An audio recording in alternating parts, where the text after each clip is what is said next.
guys, welcome to my YouTube channel Fun Academy। तो हम ये 3 चैप्टर पढ़ रहे हैं सर्कुलर मोशन, जिसमें हम 11 पार्ट फिनिश कर चुका है। जिसमें हमने प्रीवियस लेक्चर न्यूमेरिकल किए थे कुछ important question turning of road पे। आज हम लोग पढ़ेंगे next part, that is the most important part, banking of road. क्या पढ़ेंगे आज लोग? Banking of road. तो बैंकिंग ऑफ रोड बेसिकली अभी हम लोग जितना बात किया था टर्निंग ऑफ रोड, उसमें हम लोगों ने एक बात देखा था कि हम लोग के रोड का फ्रिक्शन था, कहीं ना कहीं फ्रिक्शन का एक बहुत बड़ा इम्पैक्ट था। वहाँ पर हमें रिक्वायर्ड सेंट्रीफ्यूगल फोर्स मिला था, जो कि काफ़ी हेल्पफुल होता था टर्निंग ऑफ रोड समय, जो कि मेंटेन और इक्विलिब्रेट कर दे रहा था, इक्वल कर दे रहा था सेंट्रीफ्यूगल फोर्स को, और हमें एक्सीडेंट नहीं होता था। उसका हम स्पीड निकालते हैं, मैक्सिमम स्पीड न्यू आर। और हम बैंकिंग ऑफ रोड कहने का मतलब है, बेसिकली मैं समझाऊंगा इधर से, मैं थोड़ा सा दिखाना चाहूँगा आप लोगों को। बैंकिंग ऑफ रोड देखिए, जैसे बेसिकली ये होता है बैंकिंग ऑफ रोड मतलब एक सर्कुलर पाथ। सपोज दैट जो है इसी को देखिए, सपोज दैट ये जो बैंकिंग ऑफ रोड थोड़ा सा है, सब रोड है, पर एक साइड का रोड क्या कहता है, एक एज को थोड़ा सा कर्व कर दिया जाए। सपोज दैट ये रोड सिंगल है, ये रोड क्या आपको है, ये रोड क्या है, ये रोड सिंगल है, और फिर इधर से क्या कर दिया जाता है, थोड़ा सा बैंक कर दिया जाता है। रोड क्या किया जाता है, थोड़ा सा यहाँ से इस एज को थोड़ा सा, जो आउटर एज होती है, ये जो आप देख रहे होंगे, ये जो एज है, इसको थोड़ा सा, इसको क्या करते हैं, थोड़ा सा मोटा कर देते हैं, कि जिससे क्या होता है कि मेंटेन, ये देख रहे हैं कार आता है, कार आ रहा है बहुत दूर से, तो देख रहे हैं इस साइड जो है, यहाँ का रेडियस, जो यहाँ का जो एज है, काफ़ी जो है थिकनेस है, इस एज से काफ़ी जो है मोटा है। और यहाँ पे ऐसे मतलब कर्व पार्ट से एक पार्ट को थोड़ा सा बेंड कर दिया गया है, थोड़ा सा उसको इंक्लाइन कर दिया गया है। मतलब जो आपको यहाँ पे जैसे ये सपोज ये कार, तो ये कार देखिए, एक तो इसमें फोर्स लग रहा है एनजी, हम लोग जानते हैं, जो कि वर्टिकली डाउनवर्ड डायरेक्शन में होता है, और एक लग रहा है नॉर्मल रिएक्शन फोर्स, जो कि एनजी को इक्वल करता है, मेंटेन करता है। बट यहाँ पे क्या है कि जैसे बेंडिंग हो रहा है, नॉर्मल क्या होता है, कुछ एंगल के साथ जो है झुकाव दे रहा है, कुछ एंगल के साथ। तो देखिए आप यहाँ पे देख होंगे थीटा एंगल, यहाँ पे आप देख रहे होंगे, ये जो एंगल बना हुआ आप देख रहे होंगे, ये जो एंगल है वो कितना एंगल है, थीटा। क्योंकि ये जो बैंकिंग ऑफ रोड मतलब क्या हुआ कि जो ये कर्व पार्ट है, कितना एंगल बना रहा है ग्राउंड से, तो ये थीटा है। अब फिर ये देखिए, ये 90 माइनस थीटा, फिर इस एंगल में ये 90 माइनस थीटा, तो ये थीटा हो जाएगा। तो फिर इसके भी दो कंपोनेंट हो जाएंगे, ये आपका हो गया एन कॉस थीटा, और ये हो जाएगा एन साइन थीटा। ऐसे ही था बेसिकली, यही आपका जो होता है बेंडिंग ऑफ रोड। इस पार्ट को, किसी एक पार्ट को उठा दिया जाता है, किसी एक पार्ट को कर्व कर दिया जाता है, और सर्कुलर ये मोशन हो रहा है सर्कुलर मोशन में। ऐसे अच्छा से फिगर बना हम देखिए,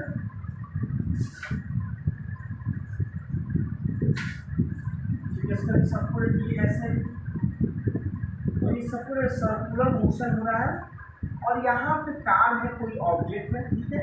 और यहाँ पे बेसिकली हमने देखा कि बेसिकली आउटर एज है, ये आपका सर्कुलर इनर एज है, यहाँ पे मोशन हो रहा है, एक फोर्स कर रहा है आपको एनजी डाउनवर्ड डायरेक्शन में, एन नॉर्मल होता है, बट आउटर एज की बेंडिंग होने की वजह से, बैंक होने की वजह से क्या होता है, नॉर्मल कुछ एंगल के साथ बन रहा है। अब फिर ग्राउंड से कितना एंगल बना रहा है, थीटा एंगल, यहाँ भी कितना एंगल बन जाएगा, थीटा एंगल। तो जिसके अनुसार, जिस कंपोनेंट, अगर एन का हम लोग कंपोनेंट करें, तो जिससे वो थीटा एंगल बनाता है वो होता है एन कॉस थीटा, जिससे वो इंक्लाइन होता है, और उसके परपेंडिकुलर हो जाता है एन साइन थीटा, ठीक है। और इधर एक फोर्स लग रहा है, जो कि सेंट्रीफ्यूगल फोर्स है, mv²/r। तो यहाँ पे आप लोग एक फिगर को नोटिस कीजिए, जितना भी यहाँ पे हम लोग, क्योंकि यहाँ पे देख रहे होंगे सरफेस जो है काफ़ी स्मूथ है, यहाँ पे हमें उतना फ्रिक्शन मिल नहीं रहा है, क्योंकि यहाँ फ्रिक्शन कौन प्रोवाइड करता है, सेंट्रीपिटल फोर्स। बट यहाँ पे फ्रिक्शन चूँकि मिल नहीं रहा है और सरफेस स्मूथ है, बट यहाँ पे स्पीड काफ़ी होने की वजह से भी हम लोग को जो है एक्सीडेंट नहीं होता है। क्यों? कारण है कि जो नॉर्मल जो एन साइन थीटा है वो इस, क्योंकि देखिए जैसे गाड़ी आ रहा है, तो इधर जो है रोड के आउटर एरिया है, और इसको क्या करना है, जैसे वो टर्निंग पे आ रहा है, तो बेसिकली जो एन साइन थीटा है वो इसको, इस कार को क्या कर रहा है, मेंटेन एक बेसिकली इसको रिक्वायर्ड सेंट्रीपिटल फोर्स दे रहा है, जो कि क्या कर रहा है, जो आउटर जो सेंट्रीफ्यूगल फोर्स, इसका सेंट्रीफ्यूगल फोर्स कहाँ लग गया, बाहर की ओर, सेंट्रीफ्यूगल फोर्स कहाँ लग गया, उधर की ओर, इधर सर्कुलर थाई है। तो अगर एन साइन थीटा मेंटेन नहीं करेगा तो ये सेंट्रीफ्यूगल फोर्स काफ़ी हेवी अमाउंट में लगेगा और कार क्या हो जाएगा, टर्न होकर गिर सकता है। बट एन साइन थीटा इसको रिक्वायर्ड सेंट्रीपिटल फोर्स देता है, तो यहाँ पर हम लोग काफ़ी स्पीड में करते हैं, तो टर्निंग पे आराम से हम लोग रोड को बैंक होने की वजह से, बैंक मतलब होता है, देखिए लिखा क्या है कि outer edge of the road is slightly raise, मतलब जो इसका जो आउटर एज हो इसको काफ़ी कुछ उठा लिया जाता है, slightly raised to avoid speeding. Skidding मतलब होता है कि जो एक्सीडेंट होने के चांस को कम करे। तो यहाँ पे ऐसे होता है कि रोड को थोड़ा सा काफ़ी हाईवे पे जाइएगा तो वहाँ पे काफ़ी बैंक हो जाता है। यहाँ पे भी आप रेलवे का भी देखिएगा, जो हम रेलवे ट्रेन जो चलता है तो जो वहाँ का जो पटरी होता है वहाँ पे मुड़ाओं से जो पटरी का जो लगता है बेसिकली उसको भी बंद करके रहता है, क्योंकि पटरी पे जो फोर्स लग रहा है रेल के व्हील पर, रेल की जो चक्का है उसमें जो फोर्स लग रहा है उसको मेंटेन करने के लिए, सेंट्रीपिटल फोर्स प्रोवाइड करने के लिए रेलवे लाइन को काफ़ी स्लाइटली जो आउटर एज हो उसको काफ़ी उठा दिया जाता है। तो ये बहुत नॉर्मल बेसिक्स एग्जाम्पल है। बहुत सारे एक और एग्जाम्पल मैं आपको दिखा रहा हूँ। ये देखिए मोटर रेसर है, बेसिकली ये एंगल ऑफ बैंकिंग पे है। ये देखिए मोटर रेसर सब काफ़ी जो है हेलमेट पहन के, ये सब बेसिकली जो सरफेस है काफ़ी स्मूथ है। देख रहे हो कितना स्पीड हाई होने की वजह से अगर ये हम लोग प्रैक्टिकल एक्सपेरिमेंट करें कॉमन वे में तो काफ़ी हम लोग को ह्यूज अमाउंट ऑफ एक्सीडेंट होने की बहुत चांस है। बट देखिए ये चूँकि है ये हमें करना नहीं है, बट काफ़ी ये क्या है, ये जो नी पर है काफ़ी पहना हुआ है, इससे क्या होगा, एक्सीडेंट नहीं होगा। देख लो कितना एंगल पे वो कितना अपने आप को टर्न कर दिया, तभी वो क्या है आराम से निकल रहा है। तो ये बेसिकली क्या हो गया, एंगल ऑफ बैंकिंग बोलते हैं, मतलब कितना वो झुकाव कर रहा है। ठीक है, काफ़ी एंगल के साथ वो अपने आप को क्या कर दिया है, स्लाइटली बेंड डाउन कर दिया है ग्राउंड लेवल पे।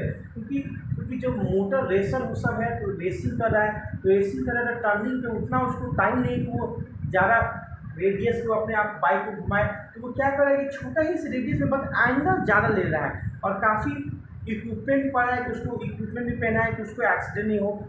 इस वजह से क्या है, एंगल काफ़ी एंगल पर झुकाने की वजह से बेसिकली उसका एक्सीडेंट नहीं हो रहा है। तो इसको बोलते हैं एंगल ऑफ बैंकिंग कॉन्सेप्ट और उसको बोलते हैं velocity concept on banking of road. अब आइए हम लोग इसमें कुछ बड़े कुछ इसका हम लोग एंगल ऑफ बैंकिंग निकालें और हम लोग इसका वेलोसिटी कैलकुलेट करें। आइए, तो बेसिकली हम लोगों ने अभी क्या देखा कि यही आपका था banking of road, slightly bend है, यहाँ पे कहा है कि इधर एम जी, आपको फिगर से समझ गए होंगे, कुछ फील आया होगा। ये इधर लग रहा है सेंटीमीटर फोर्स, बेसिकली जो बोले तो एन साइन थीटा। ये अगर से क्योंकि जो भी सर्कुलर मोशन हो रहा है तो एक सेंट्रीफ्यूगल फोर्स लगेगा इसको अपोज करने के लिए, तो ये सेंट्रीफ्यूगल फोर्स लगेगा। और सेंट्रीफ्यूगल फोर्स क्या है, सेंट्रीफ्यूगल फोर्स का एक रूट है कितना अमाउंट में मैंने बताया था mv²r। ये अगर इसका अगर कंपोनेंट हम बनाए तो ये हो जाएगा n cos थीटा, ये हो जाएगा n sin थीटा। तो सर्कुलर मोशन करने के लिए, वाइड स्पीडिंग करने के लिए हमें क्या चाहिए कि n sin थीटा को इक्वल करना चाहिए mv²r से, तब ना जो ऑब्जेक्ट है जो बाइक चला रहा है, जो यहाँ पे बैंकिंग रोड पे जो टर्न ले रहा है उसका एक्सीडेंट नहीं हो, मतलब n sin theta must be equal to mv²r। तब ना कार को क्या है या बाइक को आउटर सरफेस में जाने उसे नहीं देगा, उसे एक रिक्वायर्ड सेंटीमीटर फोर्स प्रोवाइड कर देगा, जिस वजह से वो आसानी से बैंक रोड पर आसानी से वो टर्न ले लेगा। n sin theta equal to mv²r। ये तो एक n cos theta equal to mg, always balance के ऊपर और नीचे कोई फोर्स नहीं लग रहा है, तो n cos थीटा को mg के इक्वल होना पड़ेगा, क्योंकि अगर n cos थीटा ज़्यादा हो गया तो ऑब्जेक्ट हाफ होने लग गया, ऐसा होना नहीं है। mg अगर ज़्यादा हो गया तो ऑब्जेक्ट नीचे चला जाएगा, वो भी कंडीशन पॉसिबल नहीं है। इसको फर्स्ट मानिए, इसको सेकेंड, अब फर्स्ट डिवाइडेड बाई सेकेंड कीजिए, क्या मिलेगा, n से कट गया sine by cos tan theta divided by m से कट गया v²r। ये बेहतरीन रिजल्ट है, इसको बोलते हैं angle of banking. tan theta equal to v²r, मतलब theta equal to tan inverse v²r। मतलब इतना एंगल पे टर्न ले, जो मैंने आपको फिगर बताया था tan theta equal to v square by R T. मतलब अगर आप वेलोसिटी ज़्यादा है तो आप क्या कीजिए कि बहुत छोटे से एंगल में ही अपने आप को टर्न लीजिए, उससे आप सेफ हो जाएंगे। ये हमें पॉसिबल करना है कब, जब लोग रेसर जब चलाता है, ये हम लोग को प्रैक्टिकल डेली लाइफ में नहीं करना है क्योंकि उससे बहुत एक्सीडेंट हो सकता है, ठीक है। ये हम बेसिकली रेसर लोग करते हैं जो बहुत हाई स्पीड में चला रहे हैं, उनको काफ़ी इक्विपमेंट पहने हुए हैं, उनको एक्सीडेंट होने की चांस बहुत कम है। तो उनका स्पीड ज़्यादा होते में की वजह से भी वो कितना है, बहुत कम एंगल में अपने आप को टर्न कर लेते हैं। इसको बोलते हैं एंगल ऑफ बैंकिंग कॉन्सेप्ट। मतलब tan theta equal to v square आज देखेंगे। अगर थीटा अगर आपका वेलोसिटी ज़्यादा है तो थीटा ज़्यादा है, रेडियस कम है, मतलब कम ही रेडियस में अपने आप को बहुत टर्न कर लेते हैं। ये जी क्या है, एक्सीलरेशन ड्यू टू ग्रेविटी। अगर इससे हम वेलोसिटी कैलकुलेट करें कि ऑब्जेक्ट का कितना वेलोसिटी होना चाहिए, तो देखिए तो हमें रिजल्ट आएगा v equal to R G tan theta. क्या है, v equal to R G tan theta. Previous lecture में क्या आया था, v equal to mu R G, but यहाँ पे फ्रिक्शन का कॉन्सेप्ट नहीं लग रहा है तो यहाँ पे म्यू नहीं लगेगा, सिर्फ आर जी tan थीटा। अगर वेलोसिटी आपका ज़्यादा है इंक्लाइनेशन भी जो है tan थीटा जो है बहुत ज़्यादा होगा। यहाँ पे आप देख रहे होंगे इसका वेलोसिटी बहुत काफ़ी मोटा रेसर है, काफ़ी तेज वेलोसिटी में जा रहा है। तो देखो कितना काफ़ी इंक्लाइन किया हुआ है अपने आप को बहुत छोटे सी रेडियस में।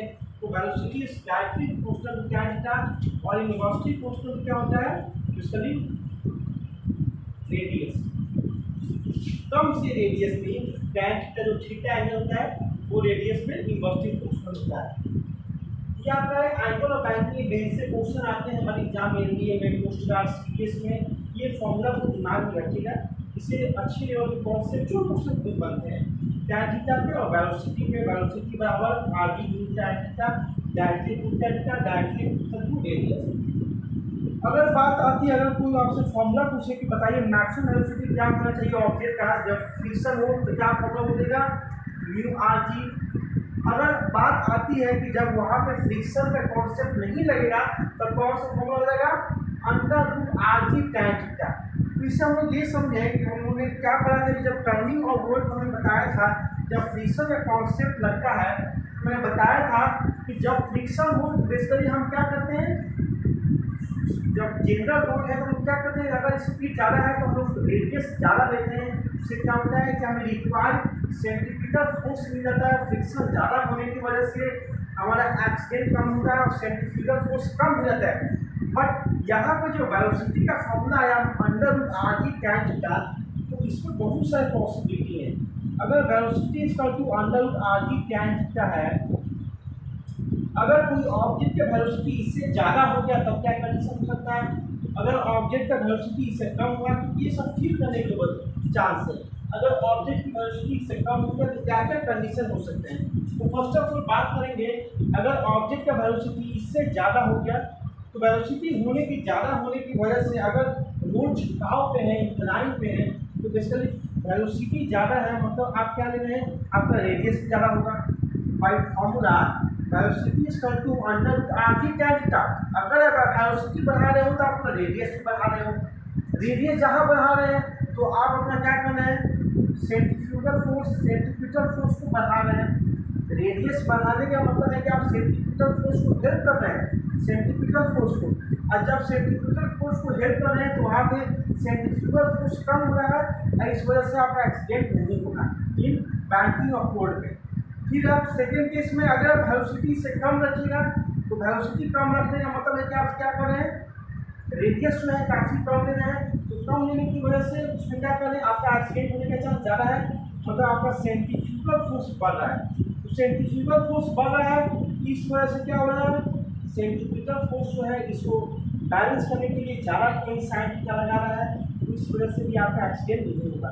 पर हर कंडीशन में स्मूथ रोड पे एक्सीडेंट होने की कंडीशन चांस बहुत है, मतलब बैंकिंग ऑफ रोड पे एक्सीडेंट होने की चांस बहुत कम होती है, क्योंकि गवर्नमेंट जो इसी तरह से रोड को एक कंस्ट्रक्ट कर देता है जिससे कितना भी हम लोग स्पीड में हो हमें बेसिकली प्रॉब्लम नहीं होता है।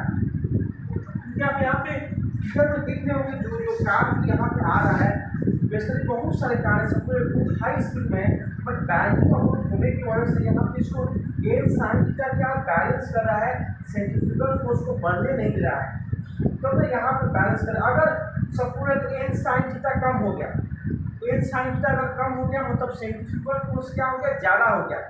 तो सेंट्रीफ्यूगल फोर्स अगर ज़्यादा भी हो गया तो इस कंडीशन में भी क्या करेगा, एन साइन थीटा इसको बैलेंस करेगा।